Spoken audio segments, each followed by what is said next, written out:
we're gonna introduce the Elevate program. It's a program that's been run for a while now in Missouri, and looking forward to letting you more about that. Who's the Edward Lowe Foundation? Who's the founders? What programs do we do? We're going to talk about second stage. Okay, the Elevate program is for second stagers. We're going to get into what is the SIG program and the disciplines that we can go after in your SIG engagement. And then we're going to talk a little bit about the Perspectives Roundtable. But before we do that, I think Crystal is going to kind of welcome everybody and talk a little bit from her perspective on the Elevate program. But Crystal, you want to say a few words to the group? Sure. So just again, welcome everyone. Thank you for joining us. Just a quick introduction about how we got here. We are so excited to again provide the Elevate program, which is a statewide Missouri Small Business Development Center network program. And we were able to fund this program again for another exciting several cohorts over the next 3 years through a grant from the Missouri Department of Economic Development, in partnership with, of course, the Missouri SBDC, but our partners at Codify and the E-Factory, which is our host here at Missouri State University, which has created this Innovate Southern Missouri initiative. And so we are really focused down here on assisting businesses, prospective entrepreneurs all across Southern Missouri and just providing them some additional services. And so this Elevate program is an amazing way that we can do this, but also serve the entire state of Missouri as we look at serving our second stage businesses, which Paul's going to further explain. So as he jumps in, again, just want to thank the statewide Missouri SBDC team. I know that Sherry's on here and has done an amazing job at helping pull this program together again. Nikki from our team is here. So as you see some marketing pushed out, share things, know that Nikki's behind the scenes helping make all of that happen. We have someone here from the Codify team as well, I think, Ashley. And so we couldn't do this without their support.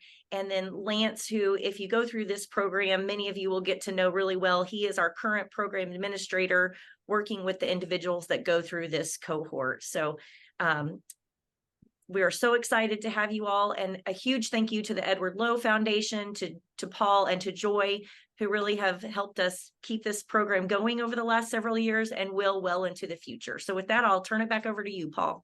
Very good. Thank you. All right. So we always have to start and just a nod to the person who made it possible for us to do this, Ed Lowe. So Ed Lowe, he created kitty litter. He called it the Golden Cat. He had other jokes about it, putting dirt in a bag, make a bunch of money. Okay. But he was a guy from rural Michigan. All right. So if you got Michigan here, I hope everybody can see that. Detroit's over here. Cassopolis, where the foundation is, in Southwest Michigan, just north of South Bend. All right. And he was a true entrepreneur. He had hundreds of ideas, companies, patents, failures, and he had one really, really big success. His wife, Darlene, another entrepreneur in her own right, is still active in the foundation. She is our chairman emeritus. And so we get to live on through Ed, through her. But Ed was lost in 1995. So we're located in Southeast Michigan. 3 things I want you to know about Ed. He struggled as he scaled his business. There was times when he said, I'm too big to be small and not big enough to be big. And that goes back into the 40s and 50s, right? I mean, that goes back a ways. 2, he believed in the free market system and that entrepreneurs were the backbone of that system. And 3, he wanted to do what he could to foster a legacy around helping small businesses, helping you all grow your scale your businesses easier than he had it. So in that vision, we're an operating foundation, which means we provide programming and not grants. And we work through partners around the country, okay? The SBDC in Missouri is our partner in Missouri, but we have Louisiana Economic Development in Louisiana and other places. We focus on economic development organizations that get the more modern view of economic development, dubbed ELED, the acronym, Entrepreneurship-Led Economic Development, okay? So our partners understand that supporting small businesses, and second stage in particular, is important from a policy perspective. So let's dig in a little bit to what is second stage. This is our traditional definition, okay? Missouri has adjusted that a little bit. I think you're 7 to 99 employees, and 600 or 700,000 to 50 million in revenue, but this is our standard definition. But I really want to call your attention to that last point. If you really want to see if a business is going to grow or not, the single biggest way to predict that is ask the owner if they want to grow. All right. So you have to have the capacity and the desire to scale larger. And that's where these programs can really, really help. Okay. So let's just peel back the second stage just a little bit more. Okay. So here's what we've got in Missouri. 18.6% of all companies are second stage. All right, one slide down, Joy, unless you're there. There we go. Okay. In the United States, the average is 16%. So there's more second stagers in Missouri than there is across the whole United States. That's pretty cool. But look at the jobs that you second stagers create, right? In Missouri, 40% of the private sector employment is coming from second stagers. That's a huge, that's more than twice, right? And so economic developers don't always know what to do with second stagers, okay? It goes back to that, you're too big to be small and not big enough to be big, okay? You have unique challenges. We're going to uncover some of those here in a minute. So we did some market research a while back. And the researchers came back and said, they did focus groups, and the researchers said, these people they're saying different things. They're talking differently about their problems, and so we sent them back out to go figure that out. What's really going on here? And if you think about it, it makes sense. Okay, 1 million to 50 million in revenue, that's a big swath, right? So it makes sense that they talk differently. But these 4 phases is what they came back with. And I think this is pretty instructive. For any founders out there, you'll remember the overwhelmed phase. You started up the company, you're doing everything, hair is on fire, and it really culminates in this imposter syndrome. Am I the person that can really scale this company? Right? I mean, you get to that in your own mind. Unfortunately, you have to go through that, because indeed you can't. You have to get to that next phase, which is building the team. And at this point, you're investing, okay? You're probably investing in some processes because you're getting further away from the customer, so you've got to get things under control. But you're also maybe making that first key hire.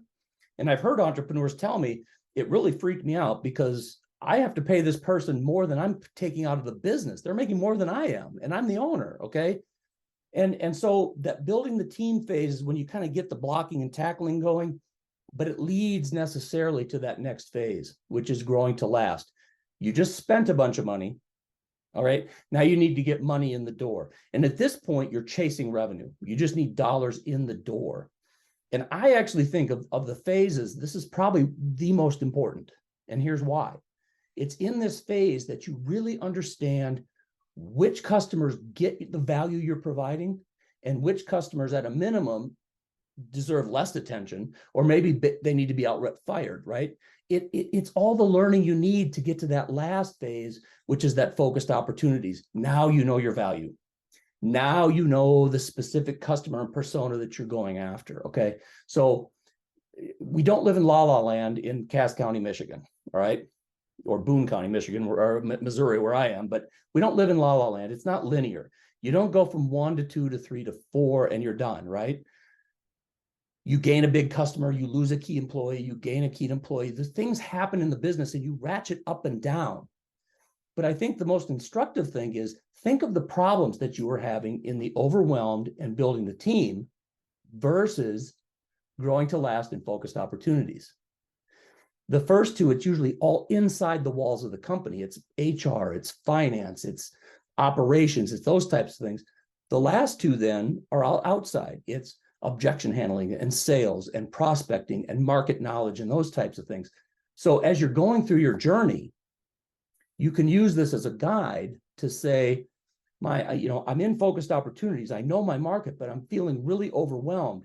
That's an indication that something's changed in the business and you have to go back and do the blocking and tackling. So that's how I've seen entrepreneurs use this in the past. So what I'm describing here now is the journey that the business is taking, but you entrepreneurs are also taking your own journey, okay? And so we lovingly call this the amoeba chart, all right? And for any founders out there, when you start the business, you're the creator of the opportunity. You're also the technician and worker and the leader, all right? Well, let me even take a step back. There's 4 major functions there, right? You're the creator, the technician worker, the leadership, and then the managerial, right?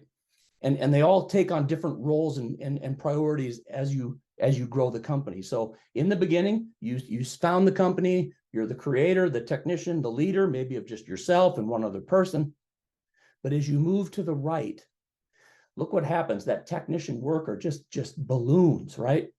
And that's where that overwhelmed feeling is coming from, right? And that self-doubt that I talked about in the beginning of overwhelmed is when you start to acknowledge your strengths and weaknesses. That's kind of where second stage starts, is right there. Okay, as you continue to the right then, and you get up to that, 9, 10, 11, 12 people, this green blob emerges, right? Manager. I don't know any entrepreneur that started their business because they wanted to go into management, right? It's a necessary evil, but it's not something you want to do. It saps energy generally from entrepreneurs.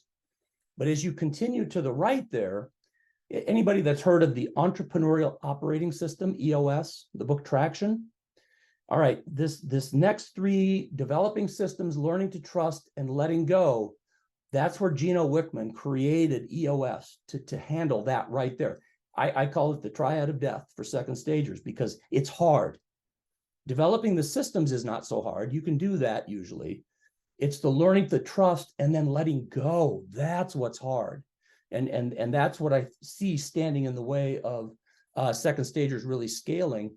But as you do that, look what happens. That manager goes away, right? The leader comes back, but more importantly, that creative role comes back. And you can start to be what entrepreneurs are, which are creative people and problem solving, and you continue to go to the right. There's a couple other critical things that happen at the end. You have to create a new role, and that's scary for people. All right. Second stage business owners filter everything in their life through the lens of their business. That's what we've noticed. And so if you have a company and you're not needed anymore, I've heard the words, gosh, am I being put out to pasture? Right? But that creating the new role is where the fun can happen again, and you can continue down your journey. Okay, so this knowledge that we have, we know there are 3 challenges for second stagers. All right. One is you're very isolated. All right. It makes sense. You're a small club. In Missouri, you're less than 18.6% of all companies are second stagers. You don't know your peers, right? And so if you have problems, adults learn best from each other, sharing experiences. You don't have any peers. So if you have a payroll problem, are you going to go talk to your employees about it, meeting payroll? Probably not, right? They're not going to like that. Same with the family. You come to the family and talk about, well, the business it's frustrating. We're not doing well. Well, that doesn't work either. So small club, you're isolated. You need information, right? You lack information, but you may not know it exists, 1. You may not have the resources to obtain it, 2. But even if you have it, you may not exactly know what to do with it. Okay, so this whole thing of access to information, it really should be access and understanding to information. But okay, most of us don't come out of the womb with leadership skills. We do an informal poll on our ground-based retreats at Big Rock Valley, and we ask people, how many have taken a business class? And it's less than 10 or 15%. And it's not that you have to take a business class to be an entrepreneur. That's not the point. But that's where leadership is taught. That's where leadership concepts are taught. And so leadership development is something that we know, can hold people back. So we'll go through some of our programming, but we're going to keep this specific right now to Elevate. But let's just see some of our programs. All of our programs are designed to meet somewhere across those 3 areas that you struggle: isolation, information, leadership. Those 3. All right. The Elevate program in particular is focusing on 2, and let's just talk through those quick. So The first is the System for Integrated Growth Engagement. That's your SIG engagement. We're going to get into that a little bit more. It's solely in the access to information. That's what it is. The second part of it is the Perspectives Roundtable. This handles isolation. It can handle information because you're going to learn from your peers, and it can handle leadership, again, learning from your peers. And so those are the two primary pieces of the Elevate program, but you have a deeper relationship with your SBDC counselor who can help you then in the future use the information and continue to scale your journey. Okay. All right. Let's get into SIG here. Let's talk about this. So the first thing, I'm just going to go to internal sales, Joy. So the first thing is that, we want our programs to meet you where you are in your own journey as a business owner, leader, manager. All right. We want to help you with that.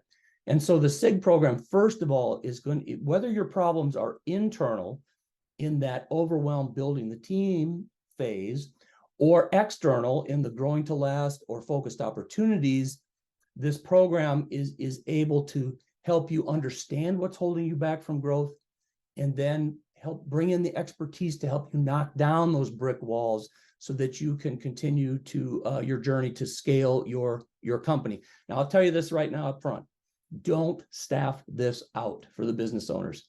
This is a strategic program that requires the business owner's participation in leadership. It's okay if others are there, okay, as a support, okay, but the direction must come from the business owner. If you have your salesperson in charge of this engagement, I guarantee you everything we're going to work on is going to be a sales problem. All right, whether it is or not. Okay, so got that. All right, let's peel back the onion just a little bit more. So there are three primary parts of the System for Integrated Growth Engagement. Okay.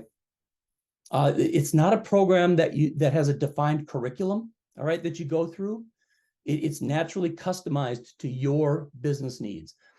The primary goal of the investment of your time is for you to understand what is holding you back from growth. And you may not always know it. You may think you know, but there are some things you don't know that you don't know. All right. Three major events in the SIG engagement. First is there's a needs assessment call with a trained team leader to help you identify the brick walls standing in your way to growth. All right. The second is a SWOT call with specialists contracted by the Edward Lowe Foundation that will meet with you to discuss those most pressing issues at a deeper level. Okay. All right. So finally, then there is what we call the collaboration call with each of those specialists. Now, this is where the magic happens if you approach it the right way. The topical specialist will post some initial information for you to review before your call. It'll go into our greenhouse. You'll understand that better as you come into the program. Okay. Your job before the collaboration call is to go through that information from the greenhouse and come with 5 to 10 questions as it relates to that business or brick wall issue that you're having. Because the magic will happen when you ask those questions and you get that dialogue with that specialist and really climb up into their head to take out the knowledge to help you grow your business. All right. You're going to get out of the SIG program what you put into it. Okay. So let's just go just a little bit deeper. All right. So after the needs assessment call, the team leader is going to create what we call an initial scope of work. So these are the brick walls that we found together during our needs assessment call. So that scope of work will be emailed to you, and nothing's going to happen until you do one of three things. One is you confirm it as, yep, correct as written. This is good. Let's go here. Okay. 2, you just reject it totally and then work with the team leader to create the correct brick walls. Or 3, you fine tune it with your thoughts. All right. Yep, this is good, but let's add a little bit of this nuance. Okay. So once that is done, the team leader will solicit contracted SWAT team specialist and discuss the needs that you have. Once the team is set, then the second call, that SWAT team call, will be scheduled with you. All right. So the SWAT call is another important juncture. All right. During the SWAT team call, that is the opportunity for the contracted specialist to learn more about the brick wall you are facing and what is your current state of knowledge of that brick wall, right? It builds rapport between you and them. All right. Why should I trust this person? All right. Do they have the knowledge to really help me? It allows that contracted specialist then to bring the right information to you for the collaboration call where the magic happens. All right. So I think there's a couple of things I hope you've picked up on. One is we're not here to tell you what is wrong. All right. I mean, this is a collaborative program where we're working with you to help you uncover it. We're not here to tell you what's wrong. You have 3 bites at the apple to set the direction of the scope of work. You have the needs assessment call confirmation. At the beginning of the SWAT call, the scope is usually revisited. And as you discuss with the topical specialist during the SWAT call, you can shape it then. So 3 bites at the apple. And again, this is your engagement. You're going to get out of it what you put into it. Now, there's no fee to the business owners in the Elevate program. That's been covered by a grant generously from sources in Missouri there, but it is not free. It's not free. Okay, your time is one of the payments. You're going to spend for the SIG itself. You're going to spend about 8 to 10 hours of time in your SIG engagement to go through the material, participate in the calls. And then the Missouri SBDC is going to be following up with you and looking for testimonials and impacts that they will collect and those types of things, because that is the information that they can use to build the case that this program should keep on going. You're also going to get a survey from the Edward Lowe Foundation at the end of your System for Integrated Growth engagement. And we like candor. We do. We generally get very, very, very high marks, but we like candor because we use those to make sure that our program is meeting you where you are in your own development as business owners, leaders, and managers. So that's a little bit deeper on the SIG call. Let's go through and look at the expertise, and I'm going to move this and give my voice a rest. And all right, so these are the topics, the areas that we have expertise then that you can solicit from, and we've got a couple business owners on today. So our poll might be it'll be very targeted, won't it, Joy? It sure will. All right. So we do have a poll that mirrors what the areas of interest is on the 10 M's that you see there. So I'm going to go ahead and post that.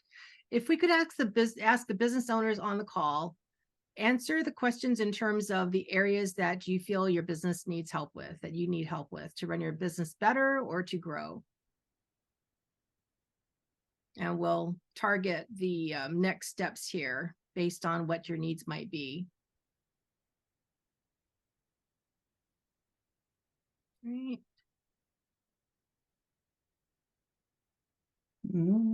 Give it a few moments.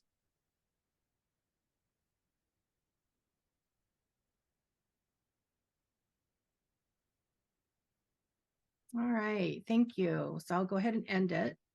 So it does look like, Paul, just for your guidance here, marketing strategy and tactics appear to be the most areas of interest. Love it. Okay. So first thing is let's break out marketing and sales. All right, 2 separate functions of a company. So that's why they're phrased that way. Then in marketing, there's marketing strategy, which I've heard it described. Marketing strategy and corporate strategy are very similar. Okay, so given that nuance, it really is that upper level strategy of where you're going in the company. Okay, versus where you're going with the company, who you're targeting, why you're targeting, but you need the tactics to get in front of them. So break that apart. When we get into marketing strategy, it is typically if we're going to do it right and we're going to do it deep, it is an engagement where the vast majority of the hours are with our contracted specialist. Her name is Amy O'Boyle. And she walks you through several sessions of, who is your customer? What is the value you provide? What is the SWOT analysis around this product and this market? And she's walking you through those things because we can't consult. So what we're doing is teaching you, this is how you set up a marketing strategy, but you're doing the work with your team and then coming back, reporting out. You're getting some instant, feedback from the team leader and Amy. You advance the story, go on to the next thing, and then you go and do your work again and come back. So when we do engagements that way, and we have good participation from the company at the end of that SIG engagement, you have your marketing strategy that has customers identified and those types of things, so you can really hit the ball running. On the marketing tactics, it's a little bit different. It's a check back to make sure that your customer is properly defined, the persona of customer. It is looking at your branding. How are you going to market? It is looking at the routes, Joy, I'm completely losing the word. The avenues you're going to market, whether it's online, whether it's legacy sales, whether it whatever it is. Let's analyze those, and then let's make sure that your messaging, your branding, and the vehicles that you're using to get in front of these people, make sure that that's all wrapped up in one. If it gets into legacy sales where you have to get into objection handling and meeting with people, then maybe the marketing tactics person and a salesperson comes in with you. But that's kind of how we're doing it. It's all geared around helping you, using your information, your desires, to help you craft either that strategy or that tactical plan to go to market. What was number 2? Or was that it? Yeah, those were the primary. That was the primary one. Okay. Yep. Perhaps what you could do is go through the list, or yeah, I'm going to go through the list real quick here. Yep. Fantastic. Okay. So I'll just give you some brief examples of each of these. So, all right, we talk a sales strategy and tactics similar to marketing strategy and tactics. Sales is going to get into how are you going into market? Are you doing it through manufacturers reps? Are you going to hire salespeople? Do you have a sales team set up? Do you not have that set up? Do you want to set it up? It's really understanding what is your goal, what is the marketing expecting from you from a sales standpoint, and then helping you get the knowledge so that you can set up that sales strategy and tactics. Okay. Human resources, two things. We hear a lot about, well, we can't find employees. Well, if it's general unskilled labor, nobody knows how to find the unskilled labor right now. It's hard, right? It's just hard. So when HR is broken into HR management and then finding skilled people and putting together the programs and so forth, and understanding some of the best practices to get highly skilled people, maybe in a way that for a dollar amount that is rewarding them in the future if they come on with you. Those are some of the things that we've worked around. Go finding, the people that you really want to hire are probably already employed. Okay. So you got to sometimes go out and recruit them. Right. And so that's some tactics. The other is you're getting to that 10, 15, 20 employees, and you really don't know how to manage, your human resources, your human assets. Right. And so, we can come in and help you understand, okay, this is an HR strategy, that kind of meets the bare minimums, all the way up to I want to have a highly functioning HR program that really engages my employees. Find out what you want and then bring you some of those best practices. Okay. Accounting and finance really is around, usually it's around that progression when you go from a bookkeeper to getting an accountant to maybe a controller, and when do you need to have professional financial management in your company, right? And how do you know when to pull those triggers and so forth? So it's a lot of those types of discussions. It can get into the more granular things, keeping a clean set of books. But if that's the issue, I suspect the SBDC would probably have programs and people that could help you on a more one-on-one basis. But we could get into that if we wanted to. Okay, operations is interesting, and we have very, very deep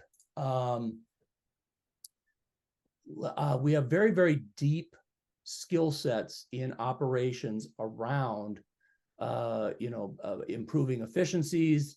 If you're looking at putting in an operating system like EOS, we've got some deep knowledge in that. We have some deep knowledge in various industries, automotive, machine shop. But if operations is something that you as the business owner are interested in, work with your team leader to make sure we'll tell you if we've got the expertise or not. We want to under promise and over deliver, never the other way around. So operations got a lot of skills, just need to go at it carefully. Government contracting. So the way we usually look at government contracting is getting you ready to sell to the government. There's a great PTAC program in Missouri. So, you've got that well covered.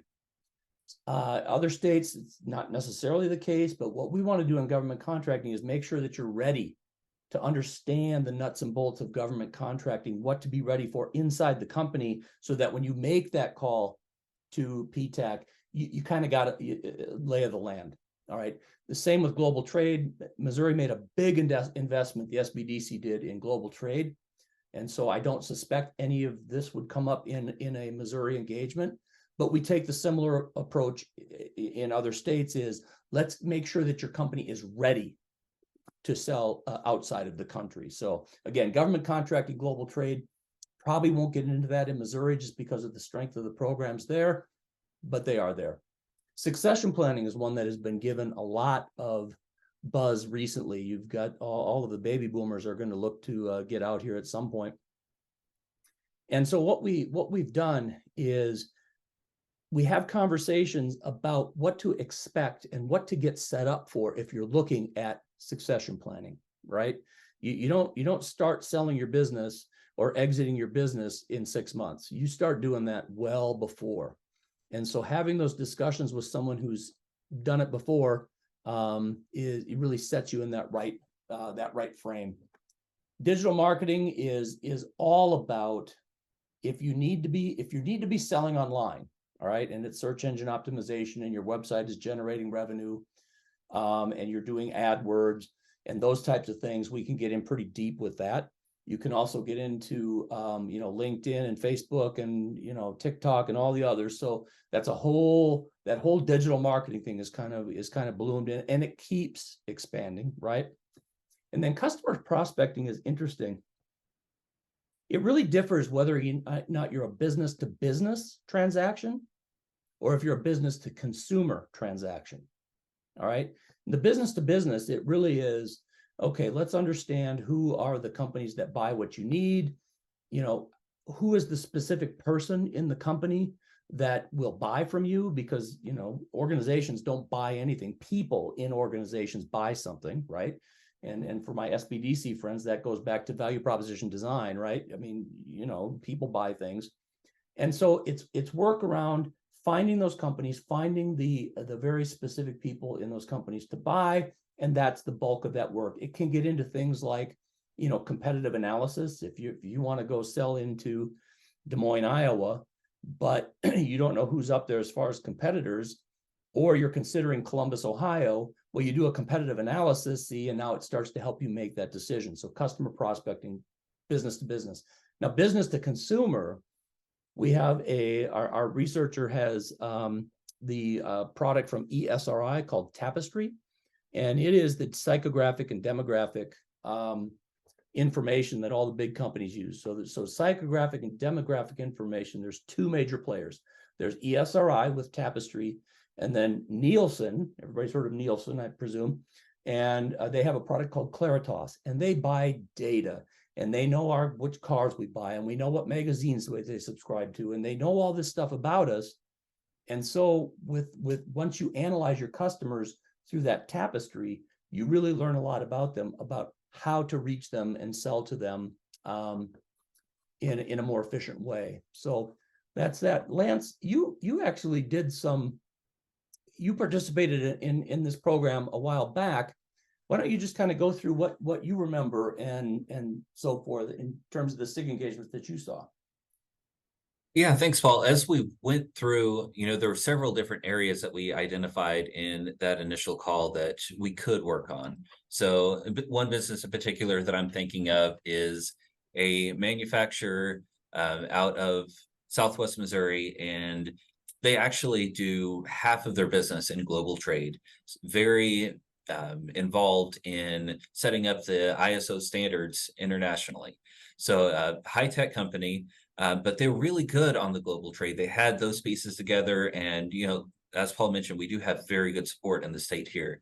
But some of the areas that we've really honed in on, one was that succession planning, and so through that engagement, we were able to not just get the checklist. We did have checklists of the different things that you needed to keep in mind, which was so beneficial to the client.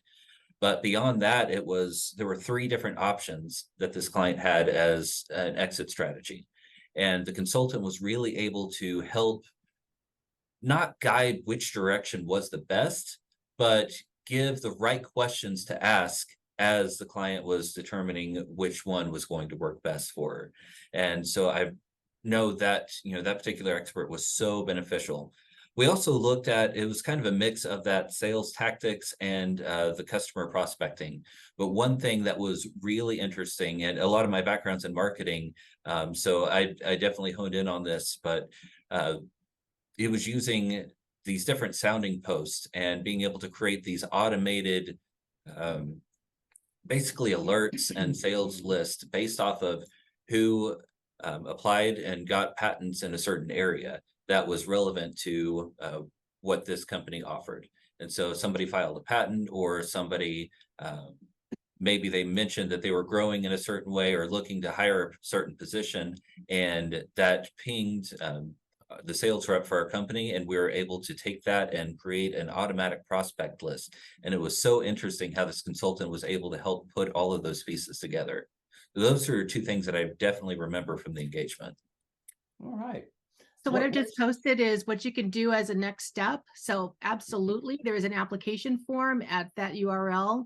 You can also follow up directly with Lance. Either way, you'll get the information that you need to take any next steps in getting involved in this program.